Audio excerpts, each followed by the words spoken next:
इस वीडियो में मैं सीएनसी मशीन के बहुत ही बेसिक टॉपिक ऑटोमेशन के ऊपर बात करूंगा, जिसमें कि हम कुछ मेन पॉइंट्स देखेंगे इसके बारे में, ताकि हम ऑटोमेशन को समझ पाए।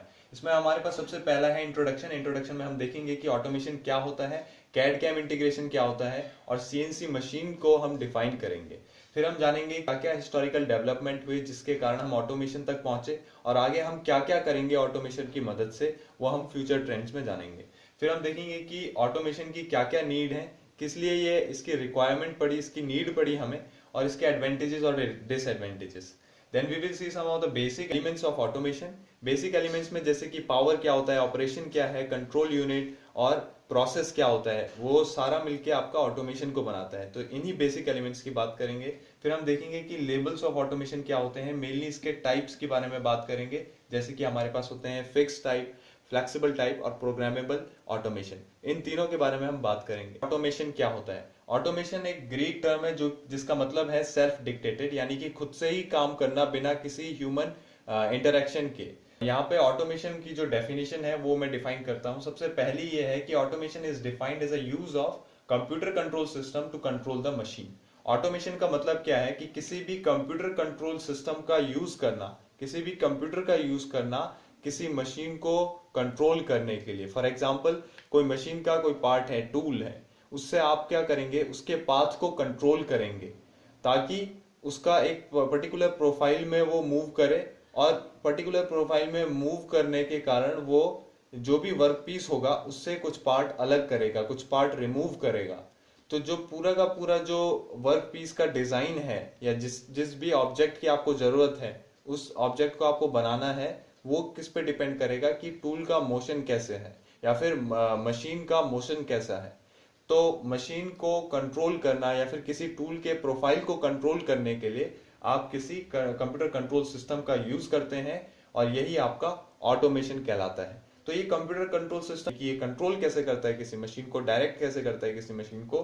तो सबसे पहले हम क्या करते हैं, जो भी कंप्यूटर कंट्रोल सिस्टम है वो प्रोग्रामेबल सिग्नल जनरेट करता है, और वो प्रोग्रामेबल सिग्नल के थ्रू ही कंट्रोल करता है या फिर किसी टूल को एक पर्टिकुलर पाथ में मूव कराता है, ताकि वो रिमूव कर सके वो सारा एक्स्ट्रा मटेरियल उस वर्क पीस से, और उसे एक कंपोनेंट या फिर फाइनल प्रोडक्ट के रूप में उसे तैयार कर सके।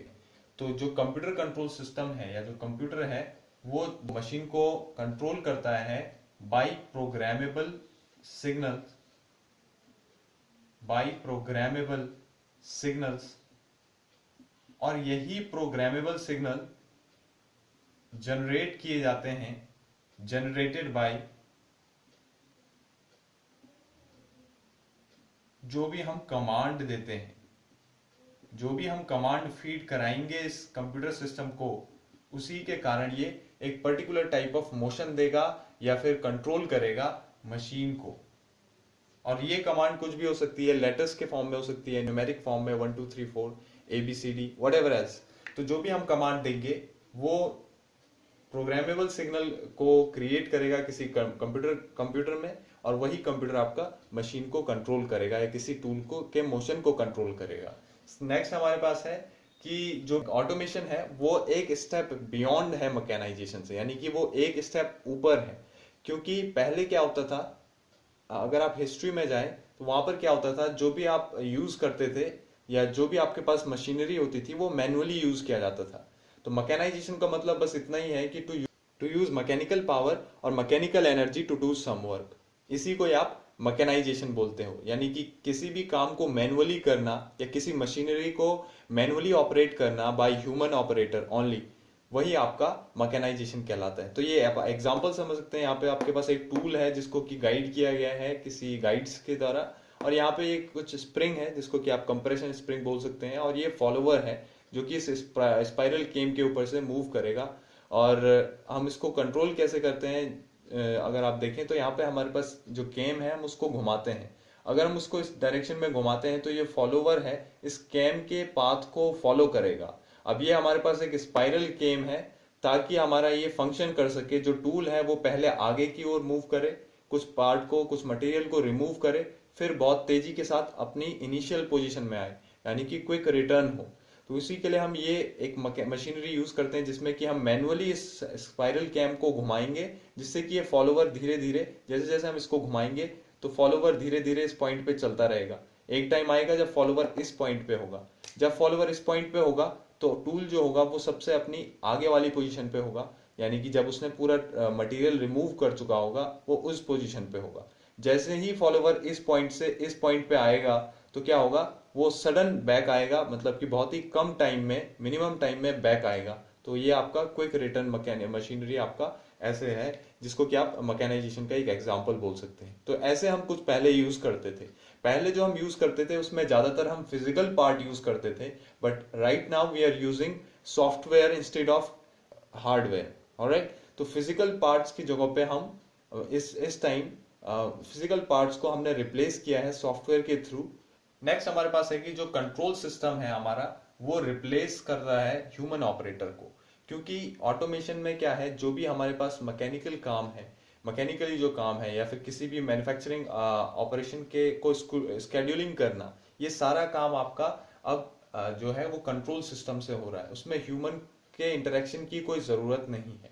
तो ह्यूमन के इंटरेक्शन की कोई जरूरत ना होने के कारण कंट्रोल सिस्टम ने, या फिर आप कहें ऑटोमेशन ने, ह्यूमन ऑपरेटर को रिप्लेस कर दिया है। क्योंकि जो काम पहले ह्यूमन करता था मैकेनिकली, वो सारा काम अब सॉफ्टवेयर के थ्रू या कंप्यूटर कंट्रोल सिस्टम के थ्रू मशीन खुद करती है, ऑटोमेटिक है। अब नेक्स्ट हमारे पास पॉइंट है कि ऑटोमेशन को हम दूसरे तरीके से डिफाइन कर सकते हैं इस डेफिनेशन से जो मैंने लिखी है यहाँ पर, कि technology concern automation is a technology concern with the application of mechanical, electronic and computer based system. तो जो हमारे पास ऑटोमेशन है वो 3 सिस्टम से मिलकर बना है, मैकेनिकल, इलेक्ट्रॉनिक और कंप्यूटर बेस्ड सिस्टम।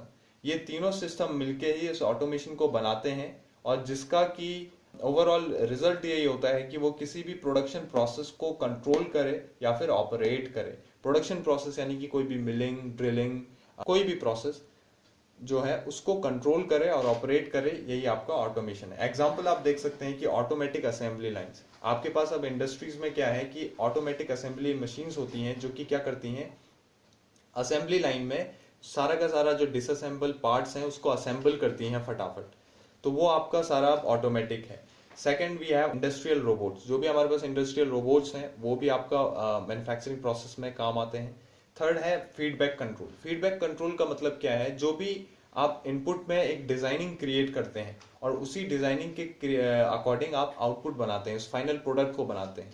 तो उस फाइनल प्रोडक्ट को उस इनपुट से कंपेयर करना, उस डिजाइनिंग से कंपेयर करना जो भी आपको चाहिए है, वो आपका फीडबैक कंट्रोल के थ्रू होता है। फीडबैक कंट्रोल उस सारे आउटपुट को शो करता है कि जो भी आप एग्जीक्यूशन कर रहे हैं, जो भी आप अल्टीमेटली बना रहे हैं, या टूल के मोशन से, टूल के एक पर्टिकुलर मोशन से जिस भी टाइप का फाइनल प्रोडक्ट बनाना चाहते हैं, उसको देखने के लिए कि क्या वो कितने करीब बन रहा है उस इनपुट के जो भी हमको चाहिए है, जो भी हमारा जो भी हमने डिजाइन किया है सबसे पहले, उसके कितने करीब है वो, उसको जांचने के लिए, उसको परखने के लिए आप फीडबैक कंट्रोल का यूज करते हैं।